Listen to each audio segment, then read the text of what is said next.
As we're wrapping up Self Care September, my guest today is Henry Shelford, Chairperson and founder of ADHD UK. And we're also going to be talking about, as part of self care, conferences. And he has an amazing conference coming up October 6th through 7th. I just want to ask you, too, to stay tuned at the very end to hear a new podcast. Mind Your Autistic Brain is launching this Saturday, October 1st, Her Brain Connection Lab. It's all about relationships from her point of view. Guys, welcome to the show. As part of Self Care September, I couldn't think of anything better than the things that we do for ourselves. And one of those is attending conferences, specifically focused on our beautiful, wonderfully wired, neurodistinct brains, be it autistic, ADHD, dyslexic, or all of the above and more. We're here talking today with the founder and chairperson of ADHD UK, Mr. Henry Shelford. We are going to be talking about this incredible conference for ADHD UK that is coming up on October 6th and 7th. They have partnered with ADHD New Zealand and Goldilocks and the Bear Foundation out of South Africa. And I can't wait to introduce you to Henry. Let's get started. Welcome to the show, Henry Shelford. I am so glad you are here and we are having this conversation and sharing the amazing work that you're doing in the world. No, well, thank you. Thank you so much for inviting me. I'm thrilled to be here. So, Henry, you're one of us. You're one of the late identified folks. Hey, surprise. Here's a little something about your neurology and your neurotype you didn't know about. How did ADHD and a late identification come into your world, Henry? Look, so right, in the UK, ADHD wasn't even recognized until the year 2000. Much as this fabulous, it's like blurring filter of Zoom makes me look younger, that does not cover my school period. So I was never going to get picked up. This discussion in the UK was substantially different from the States and other countries. And I didn't even know what ADHD was, if I'm honest. I came to the States. I did an MBA at Darden at the University of Virginia, which I absolutely loved. And they were very, very kind to me. And people kind of were like, sort of just, there's this assumption that I was ADHD. People kind of like talk to me, and people seem to pick up on it, but nobody shares it with you.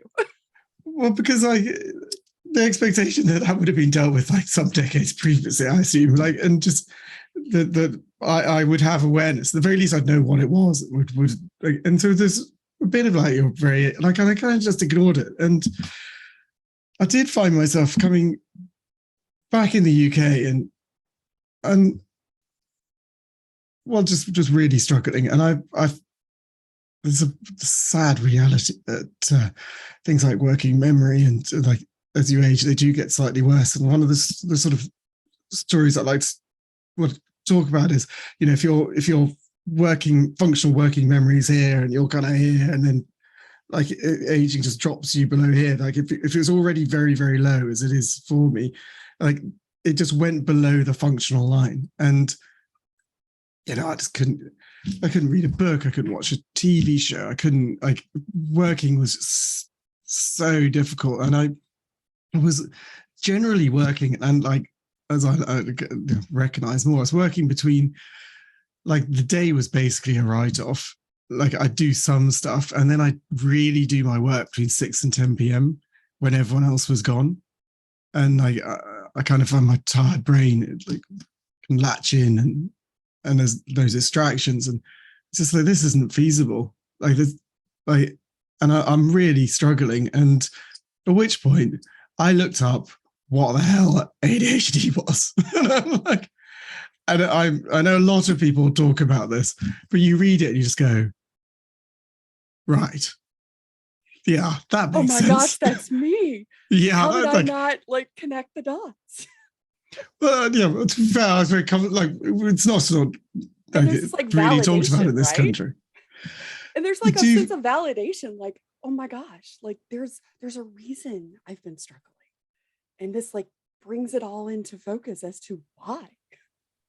Certainly, like, the jigsaw comes together, like it all makes sense, and it explains stuff about you that you just didn't get before. You kind of like, and having ADHD is so very confusing, like, because we have one of the things I've, as the charity, spent sometimes that communication of ADHD. Like, it's so hard to talk about, and the reason it's so hard to talk about is like those challenges of procrastination, of timeliness, of focus. They are problems like everyone has. Like, and the real issue is that they can think the things they do to be on time, to not procrastinate or like limit it, and to focus on what we need to do. And obviously we are in a completely different place, but we are told throughout our life, like, my reports are littered with like, you should just focus. Like, if you didn't, like, and it's on me. It's like my fault. I like to blame. And but it is very ingrained in you. And obviously then we have those periods of hyperfocus, like, or of flow, and so we're like, well, I can't do it. So like, why not? And so it's so confusing. And so suddenly you read it and you're like, it all just clicks together. Like, I think my sort of diagnosis moment was similar to other people's, which is that there's a feeling of sort of relief of like, okay, and this all makes sense now, and I can kind of like go and like conquer my life in the way that I want to. And a feeling of sadness of, I've got a chronic mental health condition, it's never going away, this is me. Like, how much of my personality is this versus how much is me? Like, am I me? Like, what? This is like, there's like a lot going on here, like some mourning for the life that could have been, like, which isn't to say that I wasn't and am not happy with who I am, but oh my God, this journey's been hard. It really didn't need to be. And so a You've set of just complex described emotions. what I call the processing phase in late identified life. And it's that what could have been, what would have been possible had I known sooner. And sort of that you go through a grief process of you in an identity crisis. Let's just be honest. Not only do you grieve the possibility of who you could have been, you grieve who you thought you were. And then there's that disconnect of like, well, who the heck am I? What does this mean? It's like, oh gosh, my neurology, I'm not who I thought I was. How I'm wired is different. And then there's like a lot of that shame that you've carried your whole life for, like, why can't I can do this like in hyper focus and flow, and I'm killing it. And then I'm struggling to, get from point A to point B an hour later. Or I don't remember what I was doing when I walked into the next room, and people are like, oh, I do that. I'm like, no, you don't do this 20 times a day plus, and it is sort of that communication of what is ADHD? What is the understanding of it? Because everybody's like, oh, well, I do that, or I forget this thing, or, I get distracted. And I'm like, no, you think you do, you don't. And there's so much that we carry, like, from the shame part of that. But then with late identification or be it formal or self-identification, it's like you can almost like forgive yourself. And I think that's actually really important. Like, when I'm talking to people in that same situation, that being able to forgive yourself means you need to know like what aspects are your ADHD versus what are you, and that learning of where that line is so important, because where you're looking at something and it's a mountain for you but molehill for others, where you need a strategy, right? A strategy to go around it or over it, but you need a plan. Like, but there are other things where you are actually like making a mountain out of a molehill, and you've kind of got to try and understand that. Like, and like we need not to allow ourselves to be enabled to be assholes. Like, you got like, I think be quite careful not to do that. That needs to be the message for like the global population. It's like, you just don't need to be in a butt. Let's just be kind, so I love that you kind of brought us here, Henry, because not only are you the founder and the chairman of ADHD UK, you are also named a point of light by UK Prime Minister for your work helping people with sarcoidosis during the pandemic. You have a background in finance, venture capital. You are a leader and you work with leadership and leaders themselves, chairman, CEO, board of directors. You have a long list of titles. You're also a fellow of the Royal Geography Society, which I love because I think, those of us who are ADHD, we are wonderfully wired and neurodistinct. We have a plethora of interest. And I love that you do too. And I like that you've taken this passion, you've taken your purpose, and you've created ADHD UK to raise awareness. And by doing that, you have also created this incredible conference that's coming up October 6th through 7th, which will run for 24 hours, which I'm like so tempted to stay up the full 24 hours after seeing the lineup. I'm like, okay, how can I work this out strategically? Where can I nap and sleep between these events? So I would love to know a little bit more about your big why for creating ADHD UK and this upcoming incredible 24-hour conference that you've put together. Thank you. And I love that introduction. It makes me sound fabulous. And as everyone with ADHD knows, there's a lot of screw ups hidden in that. I think that's for success in general. I have lots of those screw ups myself. Wonderful. Right. Why did I do this? Because I was so annoyed. I learned I had ADHD, and then I wanted to learn about what it means to be an adult with ADHD, and what it means to be an individual's what are the things in an office that's going to help me. There's literally none. I kept reading these things, and then it'd be like, oh, yes, this is great for kids. It was just wildly irritating. And which is not to mean I don't want to help the kids, clearly. But just not there. And in this country, we are it's just ADHD. The conversation generally goes people will very rarely talk about it.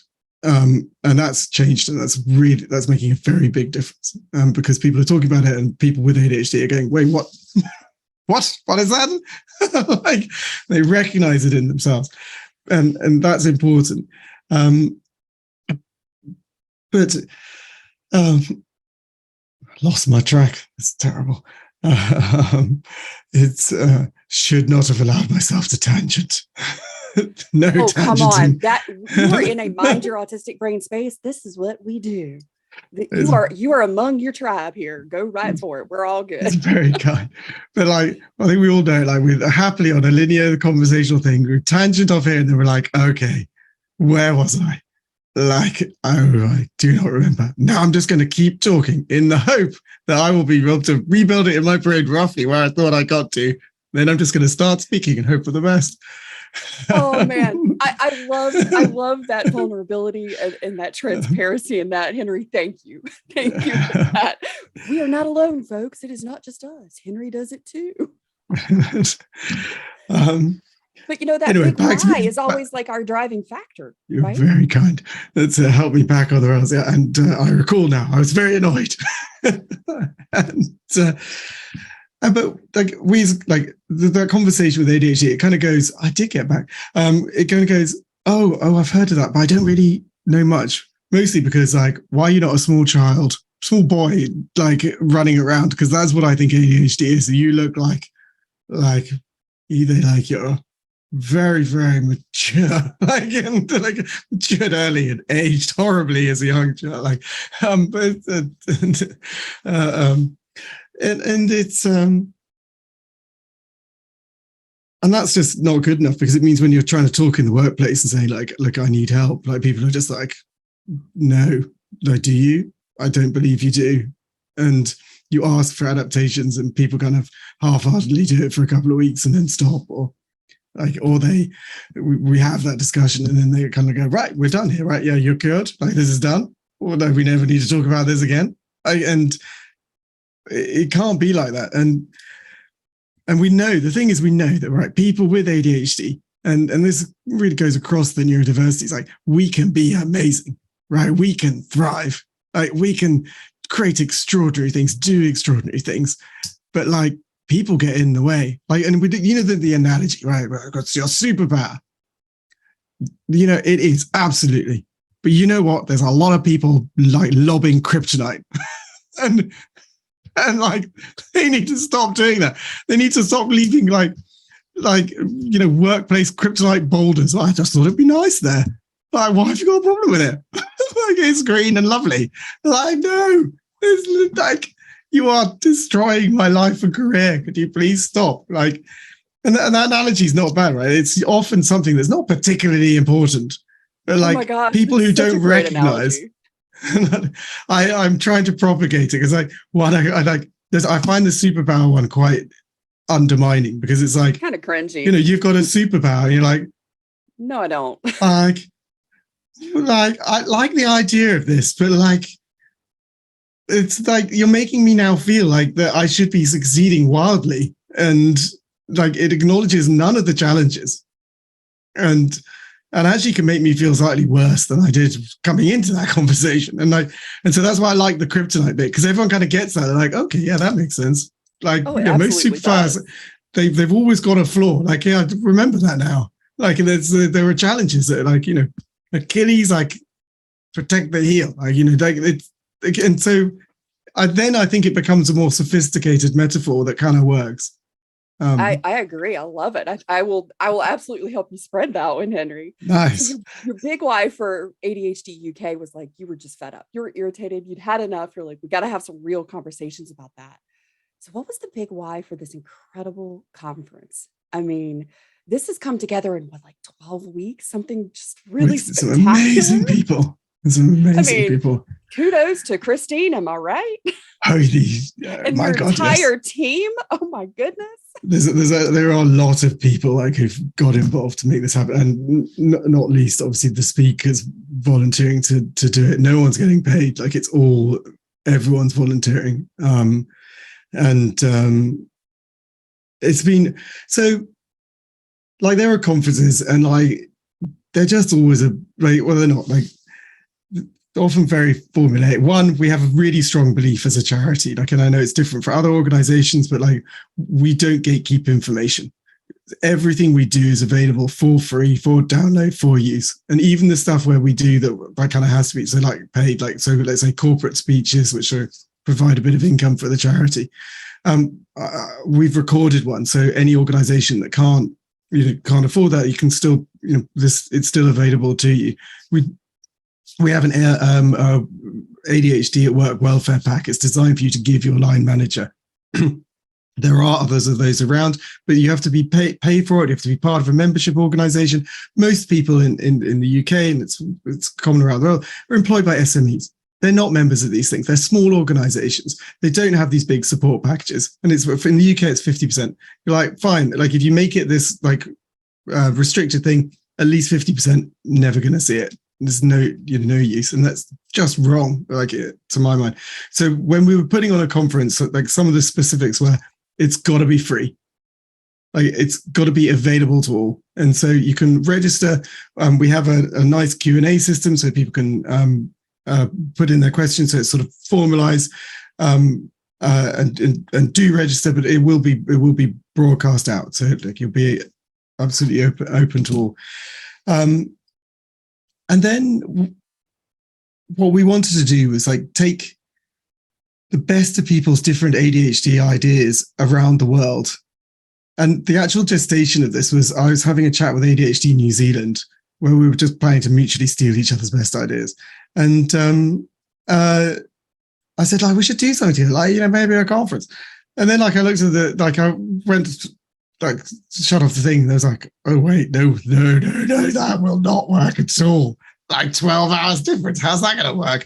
And then I had the lovely idea, well, why don't we do this globally. Let's do a proper global conference. Let's chase the sun around the world, have the best of ADHD in each time zone, come and talk, bring that audience locally, and do that through local partnerships, local charities, and together make something incredible. And I then got around to, I started organizing it. I forgot to tell ADHD New Zealand until about not very many weeks ago. She said, "Oh, by the way, I sort of thought you were going to be the fulcrum of this, but I realized I'd forgotten to mention it." and they've been like, just absolutely fantastic. And just totally like, no, it's great. We're on board. Let's do this thing. And I love that about high-speed ADHD brains. I love that aspect. And I love that we so wonderfully and readily connect and collaborate with one another. How did South Africa's Goldilocks and the Bear Foundation come in? I know that you were sort of working with and sharing and partnering mutual ideas with ADHD New Zealand. How did Goldilocks and the Bear Foundation come in? So we then just simply gone and approached charity. So we wanted, like, at the end of this, the goal is to have a sort of ADHD Global Coalition, which will bring together, so we can talk about our different circumstances and use information in our different areas to make it our own geographies better, and doing so collectively raise the world. So we've approached different charities to get involved, and there are other charities who are involved in a sort of less direct way. The short time scale making it a bit difficult to bring some people on board. So they came off a direct approach, and they were thrilled to have them involved. A number of charities have their own conference. They're worried about conflicts. Like they've already had theirs, so that made that much easier for them on as a choice. They've got a wonderful book. It's a children's book. They've sold thousands of copies in South Africa, and we're hoping that they'll do that more widely. And it's just called "All These Things Are Important to Me." I absolutely love the title, and having now had some of the book read to me, I love it all even more. And I got told that title in the same week that my 4-year-old son went on a walk, and his vast collection of very special rocks that he picked up on this walk resulted in his trousers falling off, and he finished the walk of holding one side up to keep the precious rocks and trousers all intact. And so it's that book, "All These Things Are Important to Me," just resonated so hard. But I absolutely loved it. I think I have such a soft spot in my heart for your son, because that is so me. As I go hiking, I have a backpack that gets heavier and heavier for all the rocks and things I collect as I go. And I tell you, I love that, because just all these things are important to me. And it's such a representative title of us as neurodistinct, wonderfully wired ADHDers. And, so many of us, like myself, are not just ADHD, but also autistic and dyslexic. And I think all of these things are important to me, sort of encompasses the incredible topics that you're going to be talking about and that presenters will be sharing and discussing at this conference, including diagnosis, education, nutrition, mental health, medication. This is always a hot topic. Money management. Hello, money management. How many times have you paid a late fee, folks? I cannot count how many I have until I got a strategy and a framework. So money management is one of the topics of conversation. Employment, and Henry mentioned some of the employment workplace resources that ADHD UK offers for free. Be sure you check the show notes below so that you can get access to this free and fully available 24-hour conference beginning October the 6th through October the 7th. So there's one element to this conference that really just tickles me to pink, if we're going to say that. I'm from the South. We have all kinds of cute little sayings. So I was tickled pink when I heard this. Share a little bit about this particular presentation that you have for those of us who are wonderfully wired and have combination co-occurring conditions such as autistic, and ADHD. And it's a very important segment, right? And obviously, a lot of people with autism have ADHD as well. We have a thing called, done by Dr. Carole Sadiq, Order and Anarchy working together, and he has autism and ADHD, and we run a number of support groups for people with autism and ADHD. It's a really important and valued part of what we do. And he's specifically talking about the lived experience, what it's like to have both brains, how they work together. And I think it's a really exciting segment. I'm hugely looking forward to it. Oh, that is going to be fantastic. So guys, make sure you check this out. Don't miss this conference. If you are wonderfully wired and neurodistinct, this is your place. These are your people. We are here for you in community. So self-care with us on October 6th through 7th, hosted by ADHD UK in partnership with ADHD New Zealand and Goldilocks and the Bear Foundation from South Africa. Henry Shelford, thank you so much for being here. Thank you for sharing your incredible organization, the conference coming up. And remember, self-care is more than slapping some cucumbers on your eyeballs and having a spa day or relaxing to Netflix. There's so much more to it for us, because not only are we neurodistinct in our mind, we are neurodistinct in our body, and how we approach self-care is different. Join a conference. Be around people who are talking about things that matter in your life. That connection and community makes a difference in your everyday self-care. Thanks so much. Welcome to Her Brain Connection Lab, a podcast for neurodifferent relationships. We're here to help different brains connect in a relationship from her autistic ADHD point of view. Hi, I'm Dr. Ali Arena. I'm a therapist and a speech-language pathologist, and I'm also ADHD, known to my friends and clients as a relationship detective, seeking out where communication is breaking down and helping different brains connect from a deep place of compassionate curiosity, understanding, and authenticity. Hi, I'm Carole Jane Whittington, a professional development leader and burnout restoration coach. I learned I'm autistic and ADHD at almost 40 years old. Today, I help late identified autistic and ADHD adults get off the chronic cycle burnout loop for good without camouflaging. I'm in year 3.5 of living burnout, shutdown, and meltdown free and thriving. Allie and I are both in neurodiverse relationships, and we can't wait to share our insights and research to help you with yours. Carole Jean and I have had so many of our counseling and coaching peers share that they just couldn't find information on how to work with couples where the woman was autistic or ADHD. So we knew that we had to share what we created, the neurodiverse communication ecosystem. Allie and I want to give helping professionals a methodology and toolkit to confidently guide their neurodifferent couples to authentic and thriving relationship so that the neurodistinct partner doesn't end up in burnout due to masking and camouflaging. And so that both partners better understand their communication style and have an immediate de-escalation protocol for those highly charged conflicts and so much more. So if you're a therapist, counselor, coach, and you help couples of all kinds with different minds, this show is for you. Subscribe to the show today and get notified when our first episode airs. Our new book, Her Brain Connection Lab, is coming this February, and we are so excited to share early peeks into what the neurodiverse communication ecosystem is all about. Survey and research results from our work, conversation and coaching segments with couples of all kinds, and so much more.